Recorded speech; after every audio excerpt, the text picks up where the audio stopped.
Welcome back everyone. In this lecture, we'll learn about the basic concepts in image enhancement in frequency domain like Fourier transform and frequency domain analysis, two-dimensional DFT, properties of 2D DFT, and then 1D and 2D FFT shift, and some examples on shifting and displaying image in frequency domain. This basically is part 2 of module 2. Part 1 we learned about spatial enhancement techniques, spatial domain enhancement techniques, and here we'll learn about frequency domain enhancement techniques. Let us brush up the basic concepts of Fourier series and Fourier transforms, which you would have gone through in the previous year. So this Fourier series states that any periodic signal can be viewed as weighted sum of sinusoidal signals with different frequencies. So what it means is basically if you add up these sinusoids, okay, of different amplitude and frequencies, you can generate any signal, any periodic signal. That is the key here. Any periodic signal can be viewed as weighted sum of sinusoids with different frequencies. And in frequency domain, basically we view frequency as an independent variable. And this technique or this method was first developed by the French mathematician Jean-Baptiste Joseph Fourier. Let us see one more example of what we mean by that Fourier analysis, means what it says. So what we have here is multiple sine waves with different amplitudes and frequencies, and as per the Fourier analysis, it states that if you add n number of sinusoids with different frequencies and amplitude, you can generate any periodic signal. So the catch here is the periodic signal. So that means you can even generate a square wave like this using these multiple sine waves. So if you increase the number of sine waves that you are adding to infinity, then you will get a smooth looking square wave. And as you can observe here, sine wave is basically a function of moving circle.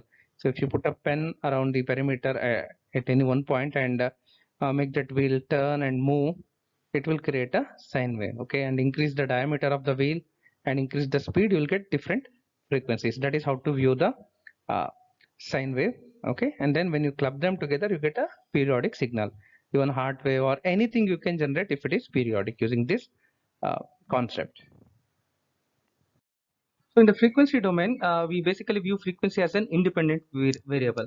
So what we mean by that is, so this is what we view normally in time domain. So we see multiple amplitudes, okay, along the time axis. So in the frequency domain, we basically view the frequency as independent variables. So think of it like hearing music by A.R. Rahman or any music director. So when you hear, basically you can hear all the sounds, like you can hear the treble or bass or vocal, any music. But if you analyze it, it's basically composed of multiple frequencies. So that signal processing is done by the brain. Okay, so that identifying individual instrument, like you are identifying a tabla or a flute sound or treble sound. So all those things can be viewed as frequency domain view. Okay, where you can see the independent variable, like one could be tabla, one could be treble sound, or one could be flute, or one could be the male voice or female voice. Okay, but when we listen, so it's basically it's a time domain view. We just get the mixture of all those things coming together. Okay, so that is how to view this. So in frequency domain, we view frequency as an independent variable. How to switch between the frequency domain from time domain? Okay, so that is basically by using the Fourier transform. And for images we don't have time domain. So basically we have time or spatial domain signals in general, means time for any general signal, and spatial domain for images. So you take the Fourier transform and you get the frequency domain signals or frequency domain representation, and then you take the inverse Fourier transform and you get back the time or spatial domain signals. So this is the basically forward and inverse transform. So in 1D continuous case, we have the Fourier transforms like this one. F of u is integral fx of fx into e raised to minus j2 pi ux dx, and inverse Fourier transform f of x is equal to integral from minus infinity to infinity f of u into e raised to j2 pi ux du. Now you notice the notation here. This f of u, capital F, represents frequency domain, okay, and this small fx is basically time domain or spatial domain representation. This is the notation you should be aware of.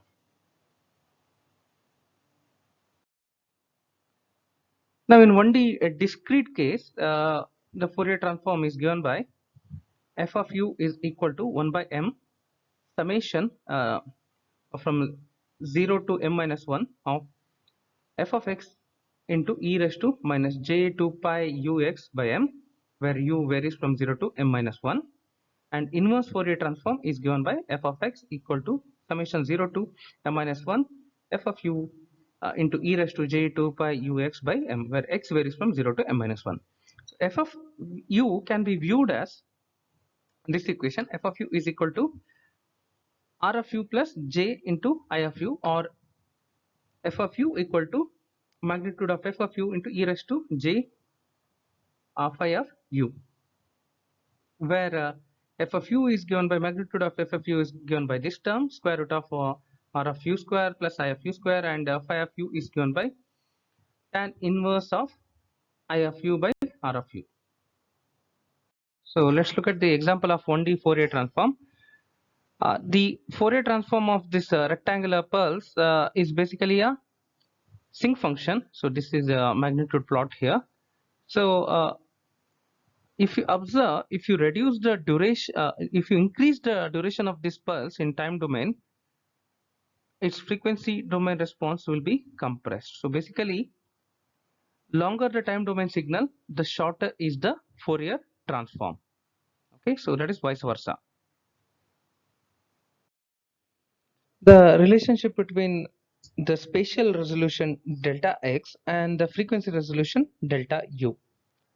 So for a signal f of x with m points, let spatial resolution delta x be space between samples fx, and let frequency resolution delta u be space between frequencies, frequency component f of u. Then we have delta u is equal to 1 by m into delta x, and for example, for a signal f of x with sampling period 0.5 seconds, 100 point, we will get frequency resolution equal to delta u is equal to 1 by 100 into 0.5, which is equal to 0.02 hertz. This means that in f of u, we can distinguish two frequencies that are apart by 0.02 hertz or more. Now let us understand the case for two-dimensional discrete Fourier transform. So for an image of size m cross n pixels, that means we have the 2D DFT equation given by f of uv is equal to 1 by mn into summation terms, double summation is there, one along x-axis, one along y-axis, of f of xy into e raised to minus j2 pi ux by m plus vy by n. So note here that we are considering variation in both x and y direction. So u is frequency in x direction and u varies from 0 to m minus 1, and v is the frequency in y direction, and v varies from 0 to n minus 1. And the inverse transform two-dimensional IDFT is given by this equation f of xy. We are coming back to special domain f of xy. Note the notation here. In the first case, if it was capital F, we are going towards the frequency domain. So here we are coming back to the special domain. F of xy is equal to double summation here, summation u 0 to m minus 1 v 0 to n minus 1 of f of uv into e raised to j 2 pi of ux by m plus vy by n. So where x varies from 0 to m minus 1 and y varies from 0 to n minus 1. So basically it is a 1D discrete Fourier transform applied twice. F of uv can be written as f of uv is equal to r of uv plus j into I of uv, or f of uv equal to magnitude of f of uv into e raised to j phi of uv, where f of uv is magnitude of f of uv is square root of r of uv square plus I of uv square, and phi of uv is equal to tan inverse of I of uv by r of uv.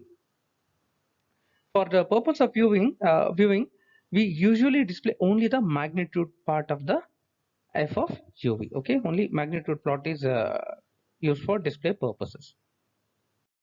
Let us quickly go through the properties of 2D DFT. It's basically similar to 1D properties. So we'll go through it quickly. Anyway, this is a brush up session. So if you want to go through it in depth, pause the video and note on the equation. So we have Fourier transform equation, inverse Fourier transform, polar representation, spectrum, phase angle, power spectrum, average value, the translation, conjugate symmetry, differentiation equation, Laplacian, Laplacian and distributivity, scaling, rotation, periodicity, separability, and then computation of the inverse Fourier transform using a forward transform algorithm. That equation is there. Convolution, correlation, convolution theorem, and correlation theorem. And some useful FT pairs are impulse. Impulse del of x comma y is 1, and Gaussian equation, rectangle function, and cosine, sine. So this graph gives you the computational advantage of the FFT, fast Fourier transform, over the direct implementation of the one-dimensional DFT. Note the advantage increases rapidly as a function of n. Okay, so you can see, so as you increase the number of points, the uh, advantage increases. The relationship between spatial and frequency resolutions. So delta u is given by 1 by m into delta x, and delta v is given by 1 by n into delta y, where delta x is spatial resolution in x direction, delta y is spatial resolution in y direction. And here delta x and delta y are pixels width and height. Delta u is equal to frequency resolution in x direction, and delta v is the frequency resolution in y direction. And m comma n are basically image width and height. So how to perform this two-dimensional DFT by using 1D DFT technique? So we will apply the 1D DFT along rows and columns of a image. So we have an image f of xy with rows along x and y axis. So we begin by performing 1D DFT along the rows, so which fetches us f of u comma y. So only x is converted into frequency domain, and y is intact, and then we'll perform 1D DFT by column, so which will fetch us like this f of uv, totally transformed image. Alternatively, we can also do the columns first. Okay, 1D DFT by column, which gives us f of x comma v. So x is intact, v is transformed into frequency domain, and then doing one more 1D DFT by row, which will give us the fully transformed image f of u. We already know the property of one-dimensional DFT, that the DFT repeat itself for every n points. That means the period is n here. But we usually display it for a smaller range, means for only one period. Okay, so 0 to n minus 1 range is uh, displayed. That is usually what we do. Let us consider that one period of signal and perform DFT on that. So we have one period, okay, 0 to n minus 1, and we perform DFT and obtain this transformed signal. Now what happens is, when you take the DFT straight away, the low frequency components move to the edges and the high frequency component is concentrated in the middle. So this display is not easy to understand, okay, and we need to change how we represent this, how we display the thing. So we'll do the FFT shift. So the FFT shift means we basically shift the center of the graph f of u to 0 to get better display, which is easier to understand. That means this is the center of the graph, and we shift this to the origin. Okay, so let's see what happens if we do that. So we have the FFT shift, and then this is the result of shifting that uh, graph, okay, to the center. Now what happens with this display is, the low frequency components move to the center and high frequency components move to the edges. That is what we want. So this is the low frequency component at the middle, and high frequency components have moved to the edges. So let us check the periodicity of 2D DFT. So 2D DFT is given by this equation. Now if you plot the DFT of a signal, so basically what we have is coordinates along x and y axis. So like this. So for an image of size n cross m pixels, its 2D DFT repeats itself every n points in x direction and every m points along y direction. So like this. So this is one set, uh, then the second one, third repetition, and this goes on, okay, till m minus 1 and n minus 1. Okay, so as we did in one dimensional DFT, it was along one axis. Here it will be along both axes. Okay, now for our interest, what we do is we display only one range. So this particular range is displayed. Okay, one particular spectrum we try to display.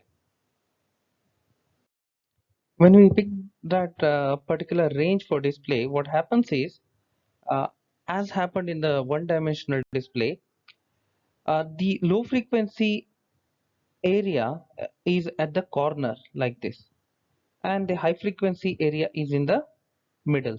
Okay, now this is very much inconvenient to interpret. Okay, so again we need to go for FFT shift, as we did in the one dimensional FFT case.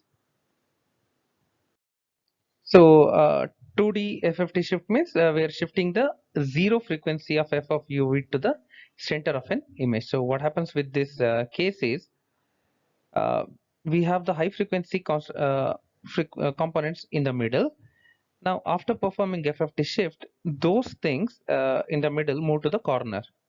Okay, and the low frequency components which are at the corner initially will move to the center. Okay, so this is what we want, and this is better for interpretation and designing the filters. Okay, so that we will see in the next part. So how this 2D FFT works is, so basically this is what we display, like original display of our 2D DFT. So this rectangle or square. Okay, now just we shift the displaying window to the uh, the corner like this. Okay, so that the edges of the original display come to the middle. That means low frequency components are concentrated in the middle, and high frequency components move to the edge. This is what we do.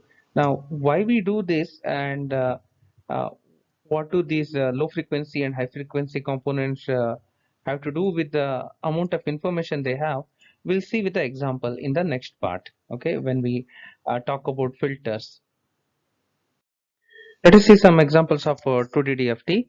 So this is the image of a 20 cross 40 white rectangle on a black background. The image size is 512 cross 512. Now, if you take the Fourier transform, okay, and display the centered Fourier spectrum, this is what you get, okay. And here you can notice that the longer the time domain signal, the shorter is its Fourier spectrum, okay. So this is one more example of 2D DFT, and this is the scanning electron microscope image of a damaged integrated circuit and its Fourier spectrum. Okay, now here you can notice that the direction of an object in the spatial image and its Fourier transform are orthogonal to each other. Okay, so that is one observation you can make.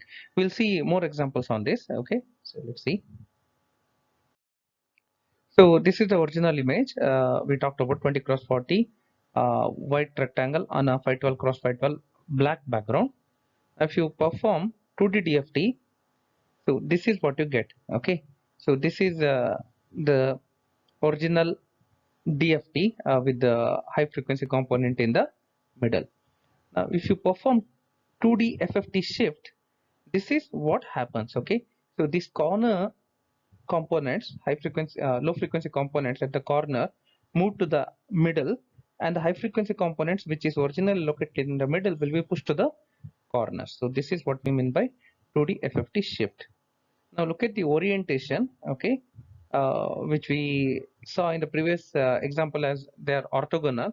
So this is more of a horizontal image. Now the pattern is vertical here. Now let us explore one more example to understand what's exactly happening. So this is a 45-degree oriented image, that rectangle. Now if you take the two-dimensional DFT, this is what you get, okay, as a spectrum. And if you perform the FFT shift, two-dimensional FFT shift, this is what you get. Look at the orientation, okay. So it's always orthogonal to each other, okay, in a spatial domain and in frequency domain. And here the low frequency component has moved to the middle and high frequency component has moved to the corners. So in this lecture, we have looked at Fourier transform and frequency domain fundamentals, and two-dimensional DFT, the properties of it, and 1D and 2D FFT shift. In the next lecture, we'll learn the important concept of image filtering in frequency domain. See you at the next lecture. Thank you.